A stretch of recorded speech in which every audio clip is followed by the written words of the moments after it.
And we're talking about registrations and rostering to begin our conversation, Joyce. And so this is a huge topic.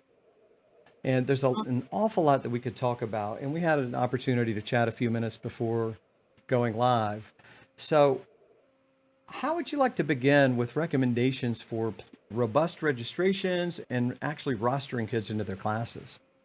Well, let's start with registration. I think digital is the way to go. So many of our parents are on device, so it's kind of easy. It's easy for us because it is digital. You're not trying to understand someone's handwriting and what they wrote. I want to say we usually start our registration process before the school year ends. But that being said, it kind of gives a jump start. If you haven't started, it's really okay, because we also find that once our program starts, about 100 more families register. People are waiting to see the priority. So we know they'll come, but they're trying to see, is dance just this time? Faith formation just this time.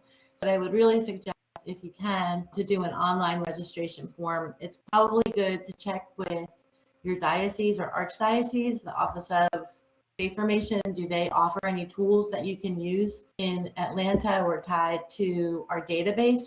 So the ideal is if people register and transfers directly into your database, that you're not spending a lot of tree. If your diocese doesn't have anything, there's lots of other free paid to use. Jotform is one of those. Eventbrite. There's a lot of different tools out there. So a long time ago, before I knew very much about computers, I just put an ad in the bulletin to form a digital catechesis committee, and all these really smart people came and helped us to design. Our first ever, I think, was using Adobe.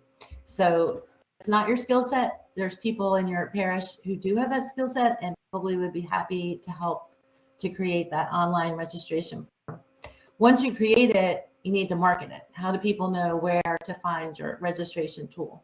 So probably it will live on your website, but you also want to market that. So you want to send text blasts, seem to get the quickest response. But again, you were saying use social media, put it on Instagram if your parish has an Instagram account, Facebook, Twitter, and you need to do it often because you'll capture different people at different times. So I'm okay with being annoying, that I'm going to post it a couple of times a week, and probably even more as we get closer to the start of the program, to remind people. And I always say thank you to those who have registered already. If you haven't, there's still time. So just making sure you get all that information, that link out is critical. Okay, I've got a question for you, and it's way back in the very beginning. You said you start your registration before the school year ends. So for this year, you began your registration when? In April? In April. I was going to say, we try to capture, we want all of our families to make priority. So we'd love to say, here's our program now. Before you schedule other things, schedule them now, faith formation. But the reality is not everyone does that. Some do. So it helps us in our early planning. Okay, it helps you in your early planning. I'm sure some leaders may be thinking, oh, that's way too early for us. We could never do that because of a number of reasons that we might be able to think of, such as they won't respond. We're not even thinking about next year yet. So can you tell us, what are the advantages or benefits of trying to go ahead and get them registered that early before the school year ends? Typically in February and March, our staff is looking at what will our program look like next year? What changes do we want to make? And so you kind of get in a rhythm of, if we know in February we're calendaring for the next year to have the space, what time will we offer sessions? And then we've just kind of operated that way. And not everybody, like I said, it's a slow start when you do it, but some families do it. And then you're ahead of the game as families continue to register and continue to publicize that registration link. Would you say that conflicts with Easter or, Holy Week? No, we always do it after Easter. Always do it after Easter. Usually it's the Monday after Easter is what we target for. Okay. So that's good. And then when does your program begin and end for your school year? We typically begin 2 weeks after the local schools start. That's when we usually start. This year we're starting a little bit later just for a variety of reasons, but that's been our go-to 2 weeks after school starts. And then we usually end the first or second week of May. We like to have, depending on when First Communion is, I like for the kids to come back for a little mystagogia. So right. And school starts in your area typically the beginning of August. Yeah. Welcome So to August the 1st this year. Yeah, welcome to the South, right? So if you're in a different part of the country and you may be thinking and trying to weigh this out, that just gives you an idea of the amount of time in advance. And I think based on my experience too, you see the typical registration patterns. You're going to see a number that will go ahead and register early. They know we're not moving. We might as well get registered. Do you offer any incentive as far as the cost of your registrations? We do. We try to look at it in a positive way so that it's an early bird tuition discount if you register early instead of a penalty for registering late. So we have different thresholds. If you register, here's the early bird tuition discount. If you register by 18th, here's another discount. And if you the program, pay full cost. So I don't really know, honestly, that makes a whole big incentive for a lot of people, but maybe for some. And I think more so people want to, like currently now 2 of our sessions out of 5 are offered or closed. So for people who know they really want, they will go ahead and register early. Yeah. And then you'll see those that tend to think about it over the summer and those who may not be prepared to make a decision until just prior to school. Right. And then some after the program starts, I'm sure. Do you ever end your registration or is it open year round? We don't. Ever. You can come join us. You're welcome. Okay, beautiful. So you talked about that. And then as far as making the registration information available, you post that on your website, you said, right? And you have online registration. You went through a lot of information, so I want to just try to kind of filter through a couple of those points. So you put that on your website. Do you feel like that's the best way, or you said you also put it on social media and you don't mind just pestering them with this information on all the platforms? Right. Yeah. Right. I think the website is so people know to look for it on the faithformation page, but I think using social media, texting, we do a newsletter the first of every month, just putting that wherever you can put it to keep it in the forefront of people's mind. Oh, I need to do that. I want to do that for our family. Okay. So it's the reminders, the invitation to go ahead and register, just keeping that in front of them.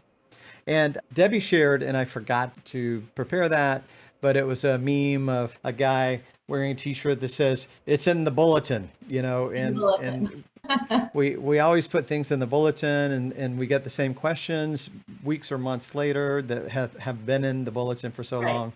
I mean, I don't know that issue will ever go away. Right. But it's okay. I mean, we still old school and make a bulletin and we'll read it on the way home or having coffee after church. So yeah, anywhere and everywhere. We also, usually a month before classes start, we look at who has not re-registered and send a postcard. So you get something physical in the mail as well. Okay. And do you ever get anyone that says, "Well, I didn't know that," or "I never got a notice," or anything like that? So, and how do you respond to that? I'm so sorry. We did send the postcard. I'm so sorry. Maybe I went to spam. Maybe you'll follow me on Facebook. So you just apologize. I mean, I'm just glad that they're asking now and they're registering. Okay, great attitude. So it can be frustrating, but we need to treat them with love and be grateful that they're there, right? Yeah, hospitality, radical hospitality. Right. Okay, excellent. And so you offer an online registration. Is that something that you set up on your own parish website, or do you use an outside platform? We are using an outside platformer, a programmer that we work with that created our registration form. Okay. And I think again, other parishes too. The person that did ours is a web designer and does that, professionally that we got connected with. So, but I'm sure there's people in your parish, or you can look for professional people to do it.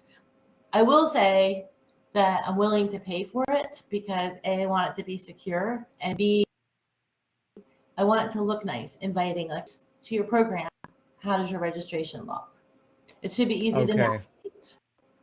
Now you've done so you've been around enough. You know what the form needs to include. You know about security. Are they making payment on there as well? There's an external link to our online giving for the parish. Okay. So they So it can make seems payment seamless. online. Like you don't, right, but you pay online as well. Yeah. Okay. I got you. So you can't do this the first year you're a DRE, right? Or, maybe within the first few years, you're still getting a vision, you're still making decisions about resources and maybe catechetical textbooks or programs. There's a lot to hone in on, and it probably takes some time to get to that point. But we thought we might share some of Joyce's or Transfiguration's registration site with you and website with you. Should we go ahead and pull that up, Joyce, and show them a couple Sure. of things? That's great. Okay. So the link Debbie will show in just a second. It's transfiguration.com and /registration. There we go.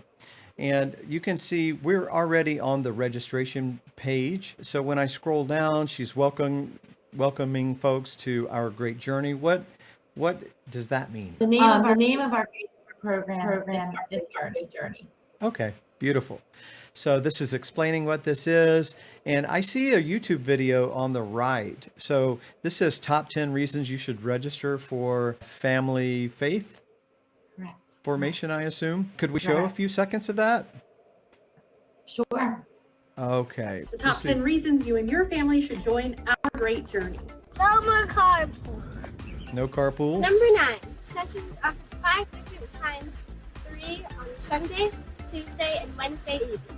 Convenient session Number 8. times? Families meet all together instead of coming multiple times during the week. Number Same. 7, interactive and engaging learning models. Okay. Kids. So I love the fact that this is home produced. It's got obviously people from your parish, the children are contributing, other catechists. And so what a great way to personalize an invitation and help them understand what they're getting when they do register. So this was particularly for the family faith formation sessions. Is that correct? Correct. Yep. Okay, and you've got that posted on your website. That's fantastic. And then it looks like you have another video about our great journey, so more about your program and the meaning behind that. What else could we take a look at here? You had mentioned the online registration. Could we take a look at that? Right. Mm-hmm. If you gold button, it should take you to registration. Okay, so we shared the link. If you want to take a closer look for yourself, feel free to go to Transfiguration's website, transfiguration.com/registration. You'll click this brown tab if you want to take a closer look at forms and such. So where would we go to see that? You it out. That's our actual registration form, but you can see all the fields are there for people to do the online registration. And then all the permissions are required by our diocese as well.